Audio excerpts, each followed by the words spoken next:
What's going on? Alright, go video. So, what's going on? Justin Tan flipping here. And we're just gonna do some rambling. This is gonna be a rambling video. It's gonna be all intertwined and in circles. So, if you like a little bit of slower paced, in circle talk about, it's all about reselling. But we're gonna dive into all different roads here. I'm gonna probably do like in a couple part series of this because this is just gonna be just rambling off the top of my head, out loud, and just getting whatever I can get out of it, opinions and anything else. And it's just to get it out there off my mind. When it's on video, sometimes I can go back and look at it and give it a little more thought process, like involved thought process. So we're drinking some peach tea. It's got, I don't know, somehow I got no ice in this, but I got a non-iced peach tea and I got ice in this coffee. So weird like that. All right, so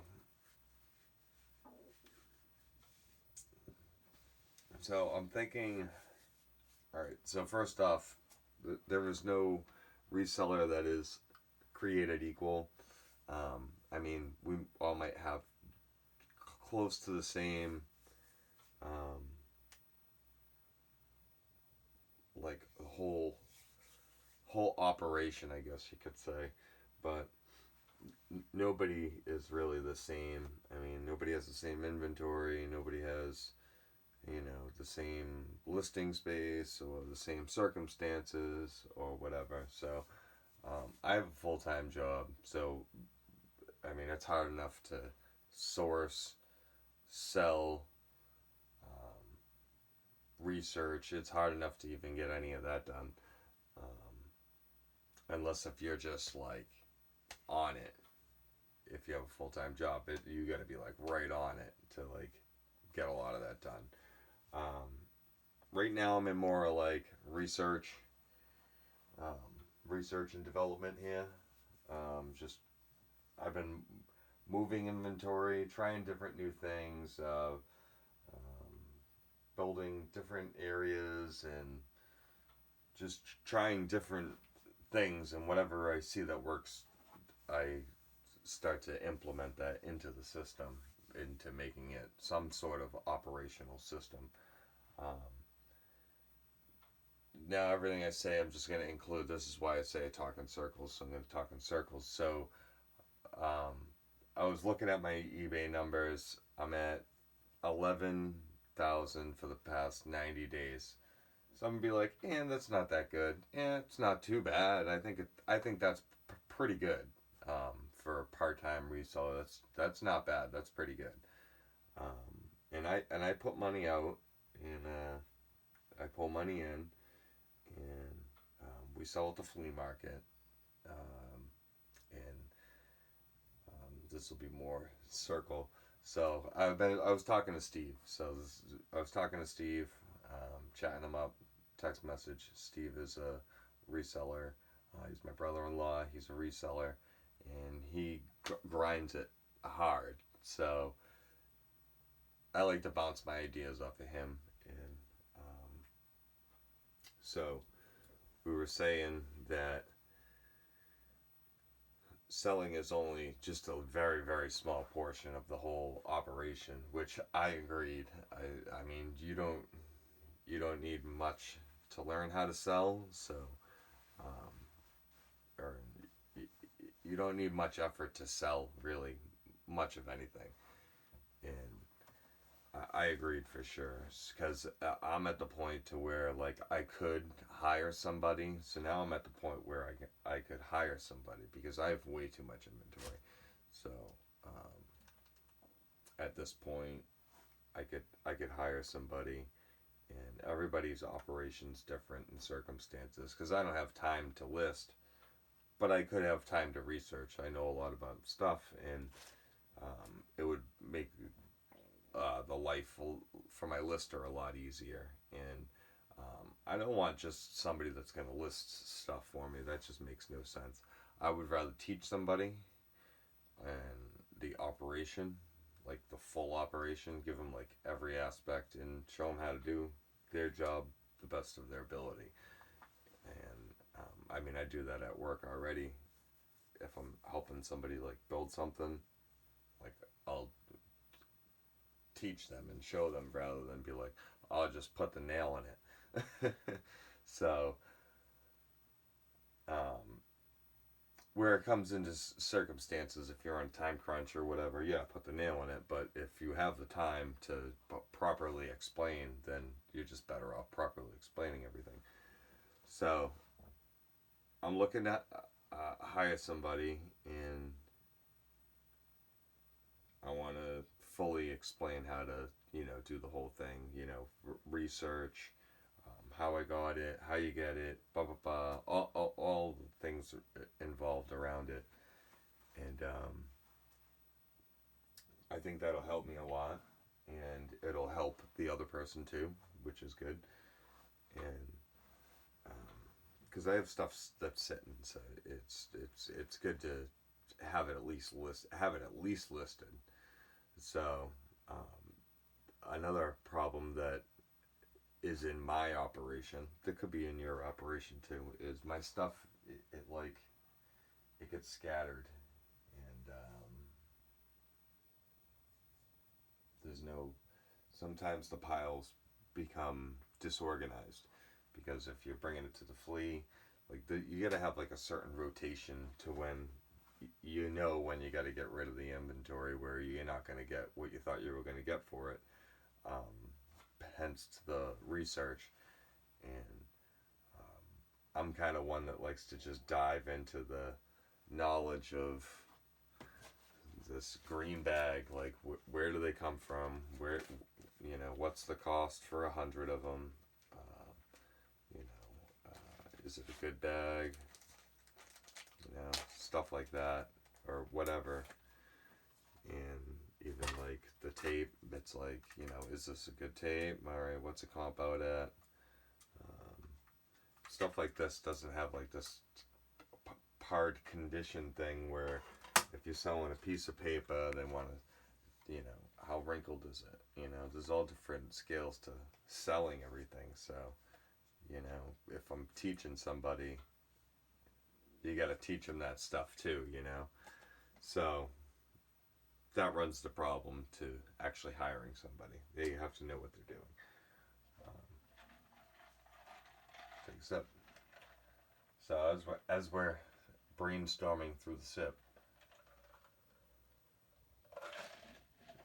All right. So here's another part of that thought. So I brought the storage unit to the flea, and I was processing the unit as I was pulling it out of the van. I'm processing the boxes, kind of making piles, eBay, sell, and trash, and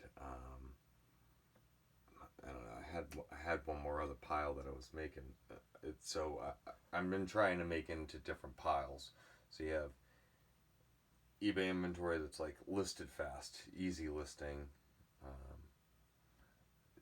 In all these areas go into different categories where you kind of want to separate the stuff a little bit. So easy listing, rare, like this is a good item, it's solid, long term, stiff price, like the whole 9 yards, that item. Flea market, firm, good item, clean, that's that.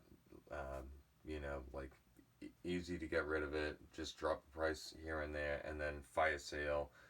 Then I had scrap and e-waste, which would be scrap metal, e-waste, wire, copper, porous metals, all that stuff.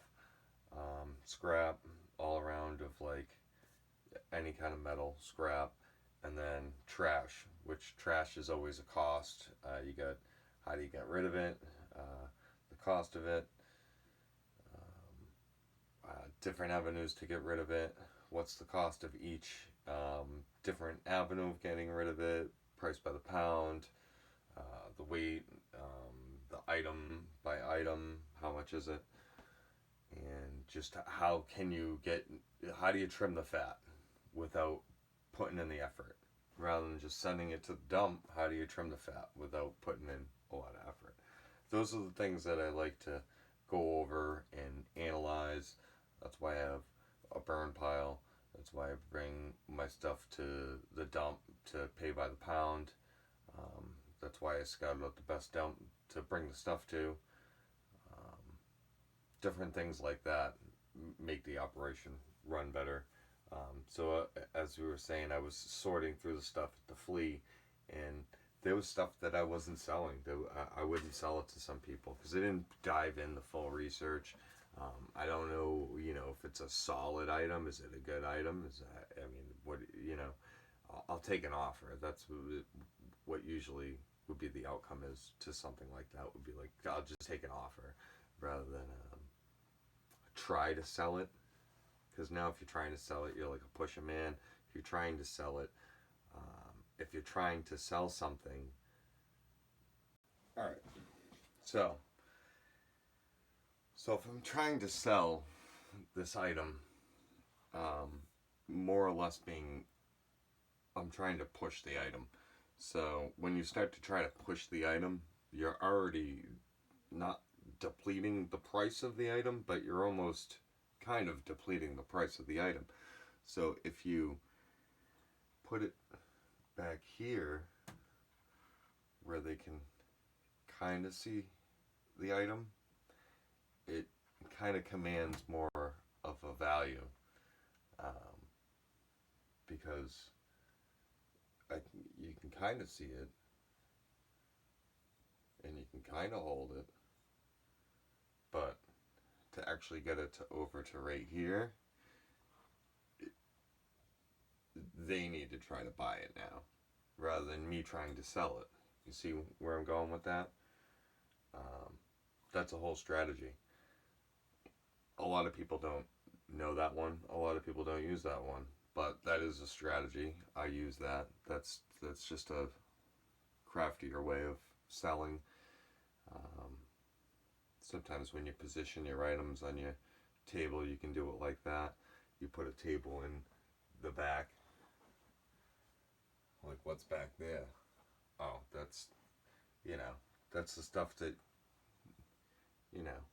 only the heavy hitters go back there. Oh, I'm going to go back there. It's a natural instinct to want to see what's in the backpack. So, yeah. Branching out, trying to find someone to sell, well, mainly list, which is basically sell, but it just mainly for eBay.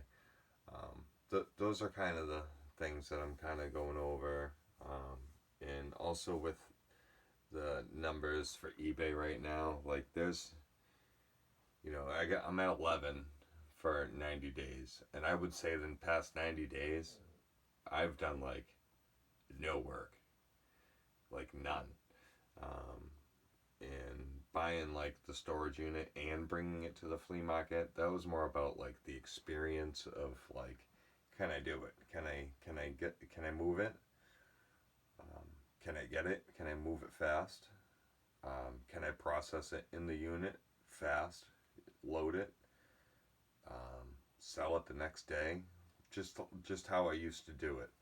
So how I used to do it was buy everything you can on a Saturday, put it in the car, you bring it to the flea on Sunday, you make all your money back. The rest goes in the pile. And you just keep going. And then eventually you have like this, like an overflowed flea market. It's just like an overflowed, like almost like a crap pile. It's not like a crap pile. Like it's hard to get rid of it because there's money there, and there's overlooked items, and items appreciate, depreciate. They get appreciated. Hey. But there's different waves to the item when you just throw it inside a shed or a storage unit and save it for later. I mean, even 1 year can make an item go up by 10, $20, and then all of a sudden now it's worth listing. Um, but I mean, what can I say about any of that? Just go through your stuff. Process is the best you can. Make your piles, like I said, those categorized piles, and then you have your sub piles through those other categories.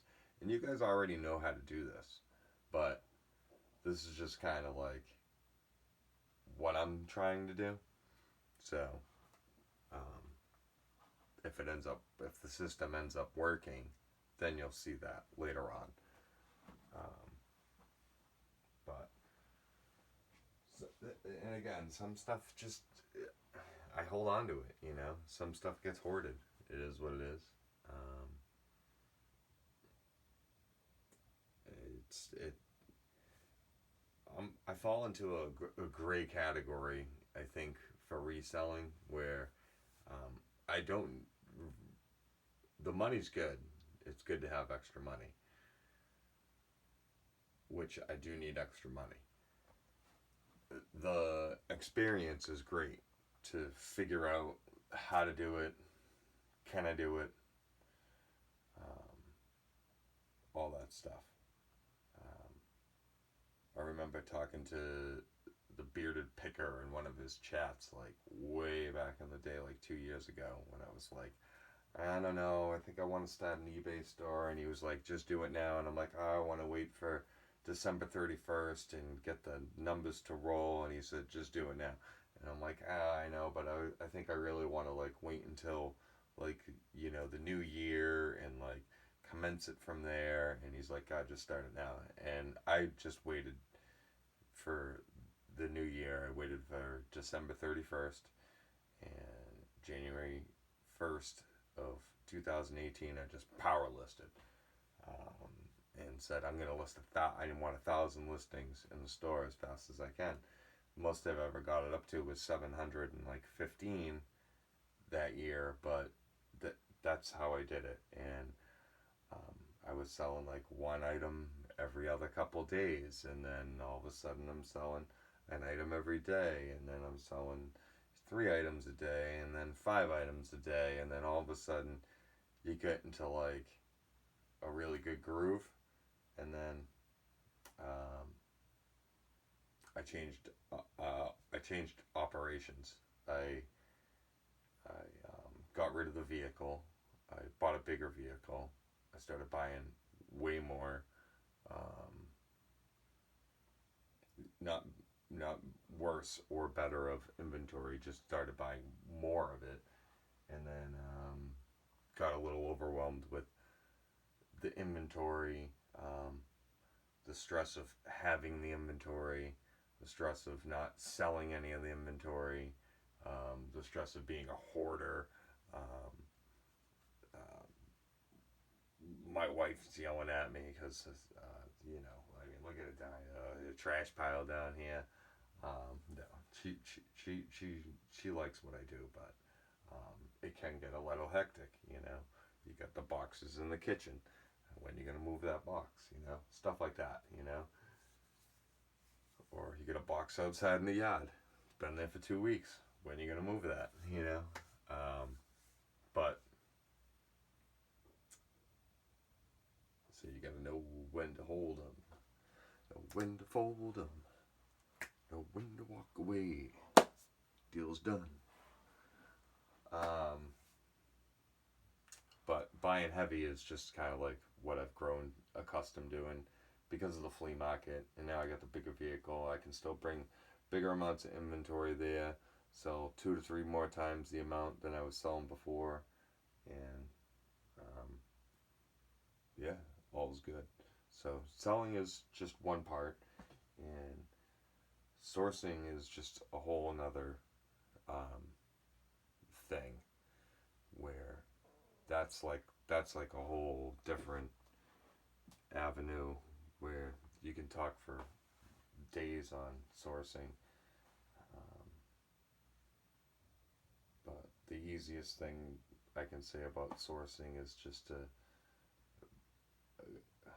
for me, I've noticed I'll just go when it's worth it to source. Like, I mean, I have so much stuff, I'm not even listing it. And if I did, like, virtual, like, list all the time, like, those numbers would be changing by the thousands. So, and none of my stuff's bad, like, let's do a walk around. Like, none of my stuff's bad. So I got all these gauges here. Need to list those. Let's see. Like this stuff, rims and stuff. Remember how I put this on this shelf probably like 6 months ago? To be like, this is going to be my listing area. I'm going to list it all. Like, whenever it goes on the shelf, I'm going to list it. Like, 6 months.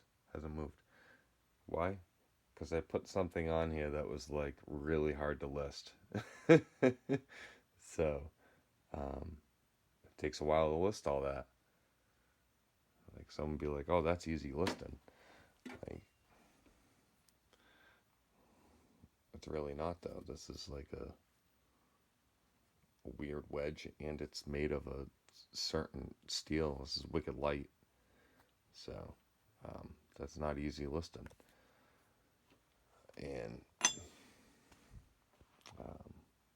we just got this soundboard from my brother-in-law. Got this nice mic, but that's hardly even easy listing. Like, you gotta test that, which I'm sure it works, but I like the full, like, oh, it's tested, it works. Boxes of stuff here. I still got these two here. There's another like 30 of them back there. Just this pile of Mod Podge here. Planers and wires and freaking kazoos and bow wax and weird stuff. Tools, mess.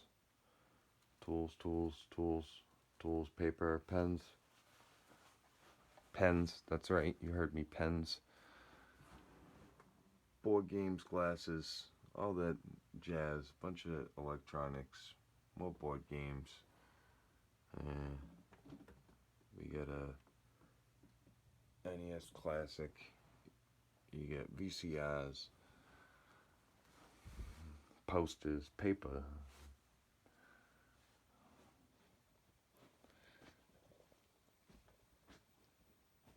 In there, I'm not even going to show you in there. It's full in there. It's a waste of time to show you in there. There's probably no light in there. But basically, tried to prove my point, is that you got to stay focused. And the second that you see some kind of implementation through the business running correctly, you go with it. It's good to revamp. It's good to retool the whole thing. That way, if you had a good thing, then it was a good thing. So what I'm going to do is I'm going to go to storage, and I'm going to try to process the categories, as I said. Easy list in eBay, rare, flea market, good clean, fire sale, scrap, trash. Process the whole storage unit again. And I have listed stuff that's inside those storage units, and pull that stuff, put it inside here, where here is going to be our dedicated, it's listed, because I have this one book that I know is in the storage unit that it's at the bottom of one of those totes. 100%. So that's the mission, you know. I gotta play Tetris tomorrow inside a storage unit to get to one of the totes that's not labeled. Nope, it's not labeled.